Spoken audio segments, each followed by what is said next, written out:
नमस्ते दोस्तों, इस वीडियो में हम समझने वाले हैं RH ब्लड ग्रुप के बारे में। तो ये बहुत ही ज़्यादा इंटरेस्टिंग टॉपिक है RH ब्लड ग्रुप।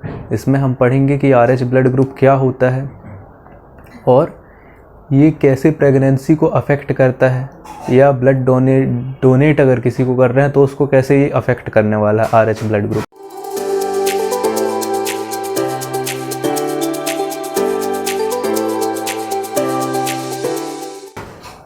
इसमें हम एक डिसीज़ के बारे में भी पढ़ने वाले हैं जिसको हम HDN के नाम से जानते हैं।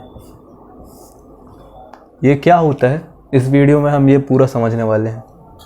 तो जैसे हमने ABO ब्लड ग्रुप के बारे में पढ़ा है कि ABO ब्लड ग्रुप होता है, हम सब जानते हैं कि लोगों से पूछा जाता है आपका ब्लड ग्रुप क्या है, A है, B है ना, या AB है या O है। वैसे ही RH ब्लड ग्रुप होता है। ये बहुत ज़्यादा ये भी इम्पॉर्टेंट है। क्यों इम्पॉर्टेंट है ये आपको आगे समझ में आने वाला है।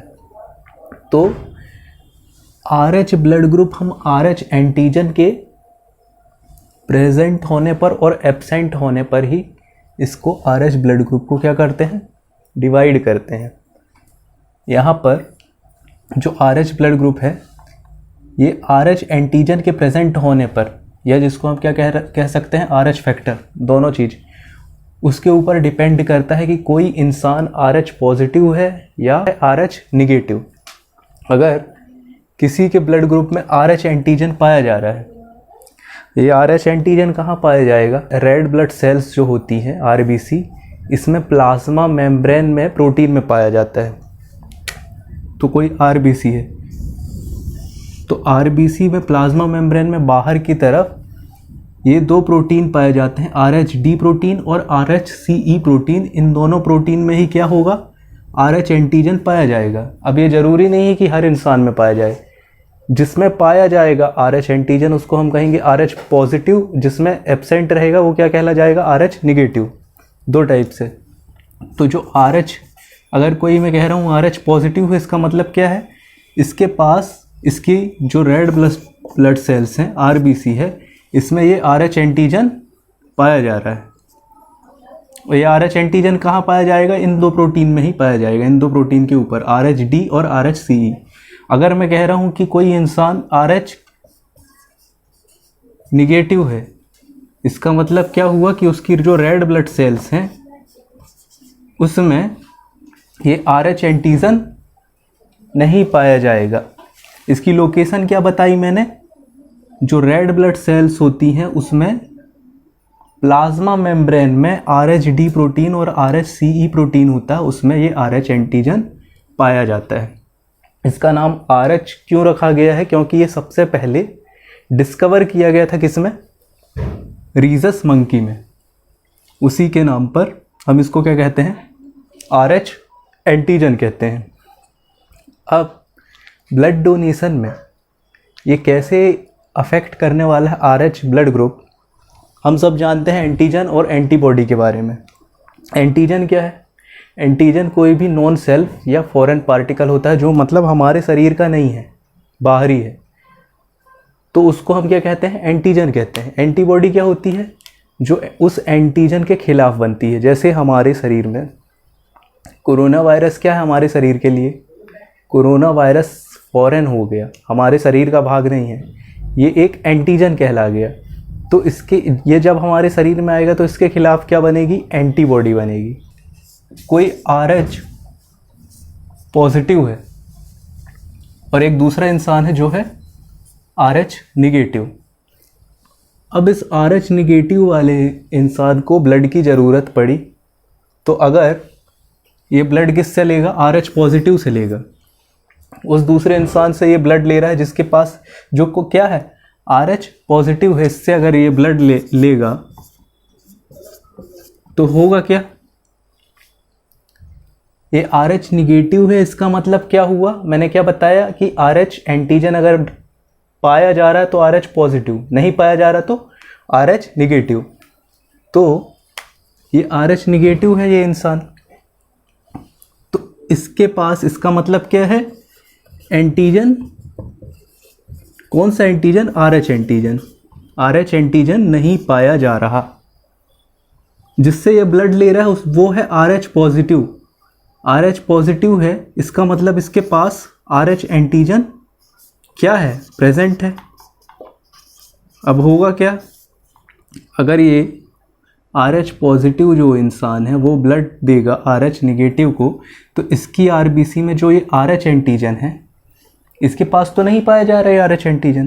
तो ये जब RH एंटीजन इसके ब्लड में आएंगे तो इसके ब्लड में ये क्या हो जाएंगे, फॉरेन।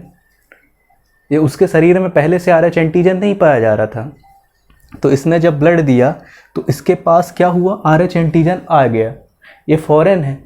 तो इसके शरीर में अब क्या होगी, ये RH एंटीजन जैसे ही आएगा, RH एंटीजन किसके साथ, RBC के साथ, तो इसके शरीर में अब क्या होने लगेगी, एंटीबॉडी बनने लगेगी। और ये एंटीबॉडी क्या करेगी, ये RH एंटीजन RBC में ही पाया जा रहा है, तो इस RBC का डिस्ट्रक्शन करने लगेगी, इसको क्या करने लगेगी, ख़त्म करने लगेगी। तो इसलिए क्या है, RH पॉजिटिव वाला इंसान RH निगेटिव को ब्लड अपना डोनेट नहीं कर सकता। इसको हम क्या कहते हैं, RH इनकम्पेटिबिलिटी। इसको क्या कहेंगे, RH इनकम्पेटिबिलिटी।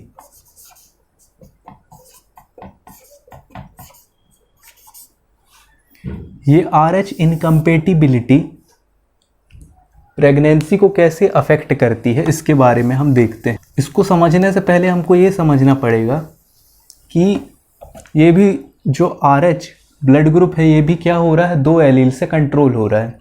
अभी तक हमने पढ़ा किसी भी चीज़ को कंट्रोल करने के लिए कोई भी जीन होगा उसके 2 एलील होते हैं, मतलब 2 अलग अलग फॉर्म होते हैं। तो इसमें 2 एलील होंगे, एक RH पॉजिटिव एलील हो सकता है और दूसरा क्या हो सकता है, RH निगेटिव एलील हो सकता है। यहाँ पर जो RH पॉजिटिव एलील है ये क्या है, ये डोमिनेंट है, जबकि RH पॉजिटिव क्या है, डोमिनेंट है, और RH निगेटिव क्या है, ये रिसेसिव एलील है। इसका मतलब अगर किसी इंसान के अंदर ये 2 एलील पाए जा रहे हैं RH ब्लड ग्रुप के, एक RH पॉजिटिव वाला है और एक RH निगेटिव वाला है, तो उसके शरीर में क्या होगा, RH एंटीजन बनेगा। क्योंकि ये डोमिनेंट है, ये अपना एक्सप्रेशन करेगा, तो वो क्या हो जाएगा, उसमें RH एंटीजन बन जाएंगे और वो इंसान क्या हो जाएगा, RH पॉजिटिव हो जाएगा। इसका मतलब ये हुआ कि अगर कोई भी इंसान RH निगेटिव है, इसका मतलब क्या हो रहा है कि उसके पास दोनों ही एलील क्या होने वाले हैं, RH निगेटिव के एलील होने वाले हैं। ये मदर और फादर से दोनों एक एक एलील यहाँ पर डोनेट होंगे। कोई मदर है,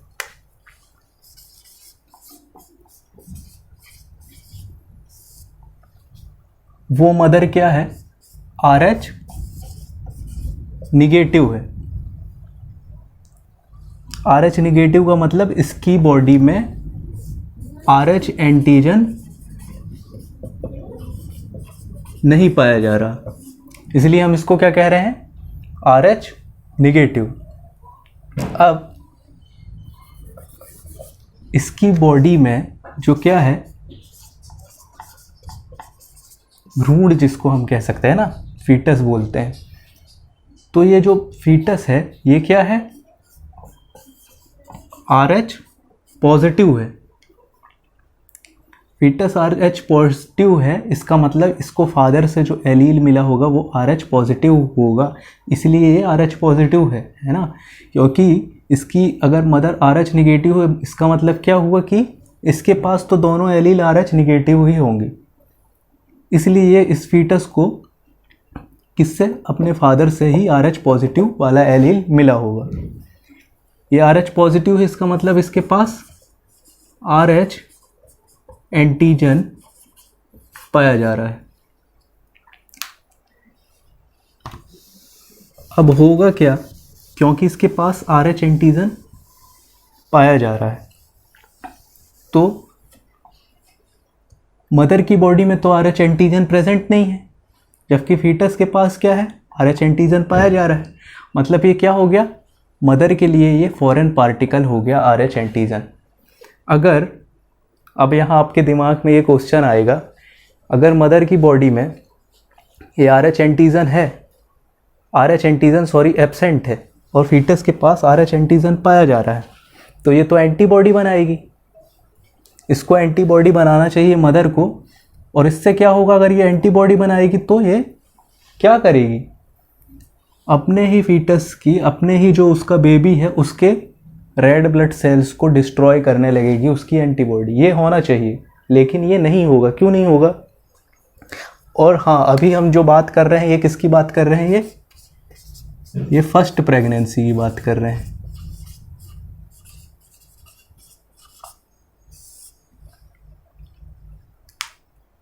होता क्या है कि जो फीटस होता है ये प्लेसेंटा से क्या होता है, सेपरेट होता है।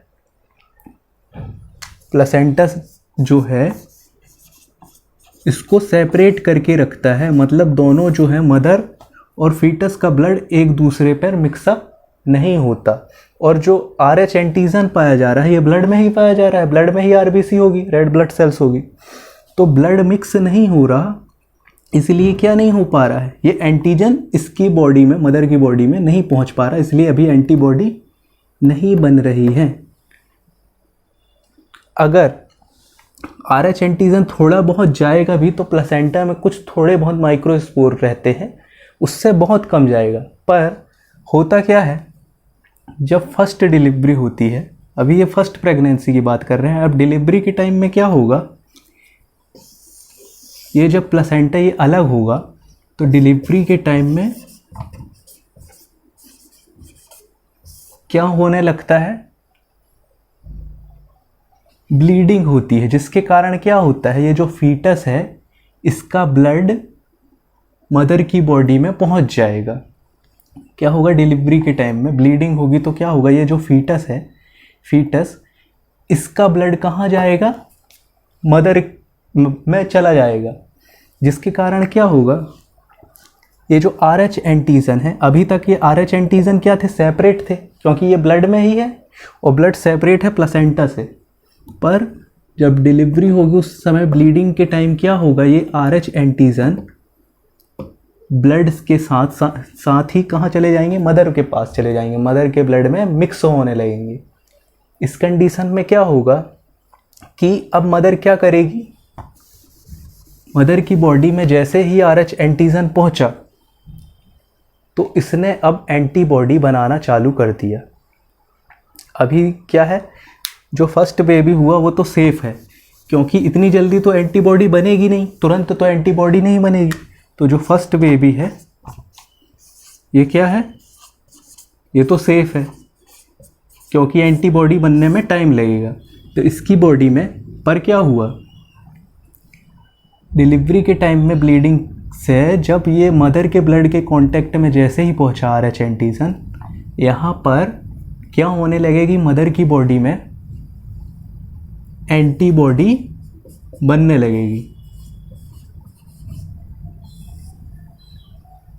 और हम सब जानते हैं कि ये एंटीबॉडी जब बनती है तो ये क्या करती है, इसकी एक मेमोरी बन जाती है हमारी बॉडी में। जैसे हमको वैक्सीन लगाई जाती है तो वैक्सीन क्या काम करती है, हमारी बॉडी में एक मेमोरी बना देती। तो अब जैसे ही मदर की बॉडी में क्या होगी, एंटीबॉडी बनेगी, यहाँ पर इसकी एक मेमोरी भी बन जाएगी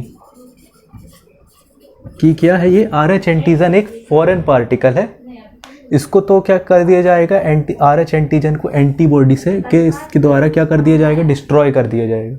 मतलब अगर फ्यूचर में ये आरएच एंटीजन जैसे ही बॉडी में पहुंचता है तुरंत ही क्या किया जाएगा, उसको डिस्ट्रॉय कर दिया जाएगा। यहाँ पर हमको ये समझना पड़ेगा कि एंटीबॉडी भी अलग अलग टाइप की होती हैं, 5 टाइप की होती है एंटीबॉडी। यहाँ पर हमें 2 एंटीबॉडी की बात करनी है, आईजीजी और आईजीएम। आईजीजी और आईजीएम, इन 2 एंटीबॉडी की हमें बात करनी है यहाँ पर। ये जो IgG एंटीबॉडी होती है, ये सबसे पहली एंटीबॉडी है जो हमें अपनी मदर से फर्स्ट में ही मिलती है। जब क्या होते हैं, हम भ्रूण रहते हैं उसी टाइम में क्या किया जाता है, ये IgG एंटीबॉडी, जब फीटस जो है, फीटस को ही IgG एंटीबॉडी मदर के द्वारा मिलेगी। ठीक है। अब यहाँ पर क्या होगा, ये जो फर्स्ट में डिलीवरी के टाइम मैंने बताया, जैसे ही ब्लड गया यहाँ पर IgM एंटीबॉडी बनेगी और उसका डिस्ट्रक्शन कर देगी RH एंटीजन का, और साथ ही साथ क्या बन जाएगी, कुछ मेमोरी बन जाएगी। ये मेमोरी किसके रूप में रहती है, B सेल के रूप में होती है जो एंटीबॉडी बनाने वाला है। अब फर्स्ट बेबी तो सेफ है क्योंकि एंटीबॉडी बनने में टाइम लगेगा, पर क्या होगा, जैसे ही सेकेंड प्रेगनेंसी होगी, इस टाइम में क्या होने वाला है, सेकेंड प्रेगनेंसी के टाइम में, अब मैंने क्या बताया कि प्लेसेंटा से दोनों का ब्लड सेपरेट है, फीटस का और मदर का, पर प्लेसेंटा में थोड़े थोड़े माइक्रोस्पोर भी पाए जा रहे हैं। उससे क्या हो सकता है, उससे ये RH एंटीजन जा सकता है मदर की बॉडी में, फीटस से मदर की बॉडी में जा सकता है। अब अगर सेकेंड प्रेगनेंसी के टाइम क्या हुआ, जैसे ही RH एंटीजन अगर कहाँ चले गए, मदर की बॉडी में चले गए, तो ये क्या करेगा, ये B सेल जो होगी ये तुरंत ही क्या बनाने लगेगी, एंटीबॉडी बनाने लगेगी। और ये एंटीबॉडी कौन सी बनेगी, IgG एंटीबॉडी बनेगी। और ये IgG एंटीबॉडी क्या करने वाली है, मैंने क्या बताया, ये प्लेसेंटा को क्रॉस कर सकती है, IgG एंटीबॉडी है। IgM एंटीबॉडी प्लेसेंटा को क्रॉस नहीं कर सकती, ये क्रॉस नहीं कर सकती प्लेसेंटा को। और फर्स्ट में क्या हुआ था, डिलीवरी के टाइम में IgM एंटीबॉडी बनी थी और साथ ही साथ क्या बन गई थी, मेमोरी B सेल। ये मेमोरी B सेल क्या कर रही है, ये बाद में जब RH एंटीजन जैसे ही बॉडी में आ रहा है, ये IgG एंटीबॉडी बना रही है। और ये IgG एंटीबॉडी क्या कर जाएगा, ये प्लेसेंटा को क्रॉस कर जाएगा, मतलब फीटस तक पहुंच जाएगा। और इसके ब्लड में क्या है, RH एंटीजन पाया जा रहा है, तो ये RH एंटीजन को डिस्ट्रॉय करने लगेगी, मतलब इसकी RBC का डिस्ट्रक्शन करने लगेगी, जिसके कारण फीटस में या न्यू बॉर्न में एक डिसीज़ हो जाती है, एक बीमारी हो जाती है, जिसको हम क्या कहते हैं, HDN कहते हैं, haemolytic disease of new born. Haemolytic disease of new born को एरिथ्रोब्लास्टोसिस के नाम से भी जाना जाता है। इसको हम और दूसरे नाम से भी जानते हैं, जैसे हीमोलाइटिक डिसीज़ ऑफ नियोनेट। अब इसका प्रिवेंशन कैसे कर सकते हैं हम इस डिसीज़ का, क्योंकि इस डिसीज़ से हमको क्या पता चल रहा है कि जब सेकेंड प्रेगनेंसी हो रही है और इसमें भी अगर क्या हो रही है, RH इनकम्पेटिबिलिटी हो रही है, मतलब सेकेंड प्रेगनेंसी के टाइम मदर क्या है, मदर तो RH निगेटिव है ही, और जो सेकेंड जो फीटस है वो क्या है, वो भी RH पॉजिटिव है। इस कंडीशन में ये बेबी क्या हो सकता है, ये बेबी, इसको ये डिसीज़ हो सकती है, haemolytic disease of new born या एरिथ्रोब्लास्टोसिस। तो इससे बचाने के लिए हम आर्टिफिशियल एंटीबॉडी का उपयोग करते हैं। इस एंटीबॉडी को क्या कहते हैं, रोगम। रोगम नाम से ये एंटीबॉडी आती है। इस एंटीबॉडी को हम क्या करते हैं, डिलीवरी के बाद, जैसे ही फर्स्ट डिलीवरी हुई उसके 24 से 72 आवर्स के बीच में हम क्या करेंगे, ये एंटीबॉडी देंगे। और दूसरा कब देंगे एंटीबॉडी, 28 वीक्स में देंगे एंटीबॉडी। अब यहाँ एक सवाल और आएगा आपके दिमाग में कि अगर हम ये एंटीबॉडी दे रहे हैं, ये एंटीबॉडी किसके खिलाफ है, RH एंटीजन के खिलाफ है ना ये एंटीबॉडी, क्योंकि हमको यहाँ पर RH एंटीजन को ही ख़त्म करना है। तो ये जो रोगम एंटीबॉडी है ये क्या है, RH एंटीबॉडी है, मतलब RH एंटीजन को ख़त्म करने वाली है।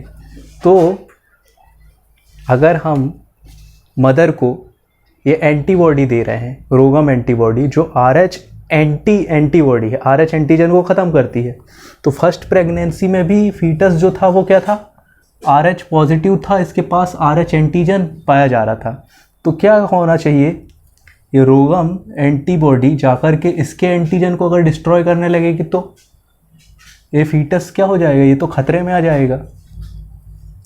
लेकिन ऐसा नहीं होता, क्योंकि ये एंटीबॉडी क्या नहीं करती, प्लेसेंटा को क्रॉस नहीं करती, और प्लेसेंटा से जो फीटस है वो पूरा सेपरेट होता है मदर से। अब दूसरा क्वेश्चन आपके दिमाग में ये आ सकता है कि जब ये एंटीबॉडी हमने दी आर्टिफिशियली इंजेक्शन से या जिस भी रूप में हमने दी एंटीबॉडी, तो ये बॉडी में तो चली गई, बाद में हमेशा ये रहेगी क्या एंटीबॉडी? तो ऐसा बिल्कुल भी नहीं होता। इसको हम पैसिव इम्यूनाइजेशन कहते हैं। हमारी बॉडी में जब ये आर्टिफिशियल एंटीबॉडी दी जाती है तो इसकी कोई मेमोरी नहीं रहती, ये ज़्यादा टाइम तक नहीं रहती हमारे शरीर में। ऐसा नहीं कि हमने ये एंटीबॉडी दे दी तो ये हमेशा हमारे शरीर में रहेगी, क्योंकि ये आर्टिफिशियली दी जा रही है। तो क्या होगा, इससे क्या फ़ायदा होगा कि फर्स्ट प्रेगनेंसी के 24 से 72 आवर्स के बाद में हमने जैसे ही एंटीबॉडी दी, रोगम एंटीबॉडी, ये एंटीबॉडी क्या करेगी, इस RH एंटीजन को ख़त्म करने लगेगी। कहाँ? मदर की बॉडी से। मदर की बॉडी में जो भी RH एंटीजन आ जाएंगे उसको डिस्ट्रॉय करने लगेगी, जिसके कारण क्या होगा, ये मेमोरी बी सेल नहीं बन पाएगी। और ये मेमोरी बी सेल ही क्या कर रही थी, ये एंटीबॉडी बना रही थी, नेचुरली एंटीबॉडी बना रही थी। तो जो नेचुरल एंटीबॉडी है वो नहीं बन पाएगी, तो इसकी कोई मेमोरी नहीं रहेगी। तो जो सेकंड फीटस अगर होगा RH पॉजिटिव भी होगा तो वो खतरे में नहीं रहेगा। दूसरा, हम इसका उपयोग करते हैं इस एंटीबॉडी का 28 वीक्स में भी करते हैं। 28 वीक्स में कब करते हैं? 28 वीक्स के गेस्टेशन पीरियड में। इसका कारण ये है कि यही वो टाइम होता है जब जो फीटस है उसकी रेड ब्लड सेल्स एक्सप्रेशन करती हैं RH एंटीजन का। अगर क्या है, फीटस RH पॉजिटिव है तो उसकी रेड ब्लड सेल्स यहीं 28 वीक्स के टाइम में ही क्या करेंगी, उसकी RBC इस RH एंटीजन का एक्सप्रेशन करेंगी, और RH एंटीजन का क्या होने लगेगा, RBC में आने लगेगा। अभी मैंने आपको जो ये पूरा जो भी बताया RH एंटीजन के बारे में, शुरुआत में मैंने बताया था कि RH एंटीजन RBC में होते हैं और 2 प्रोटीन में होते हैं। 2 प्रोटीन का मैंने आपको नाम बताया था कि एक होता है RHD प्रोटीन और एक RHCE प्रोटीन। एक मैंने बताया था RHD और दूसरा RHCE।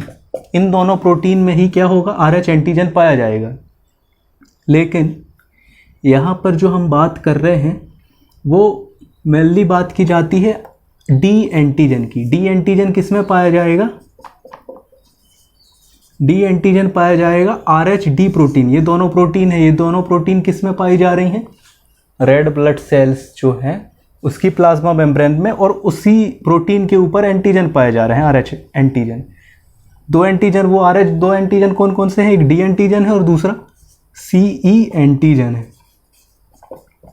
2 एंटीजन है।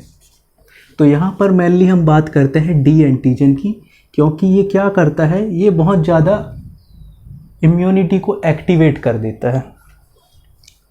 सो आई होप ये आपको समझ में आया होगा। तो प्लीज़ आप वीडियो को लाइक करना, अपने सभी दोस्तों के साथ शेयर करना। Thank you.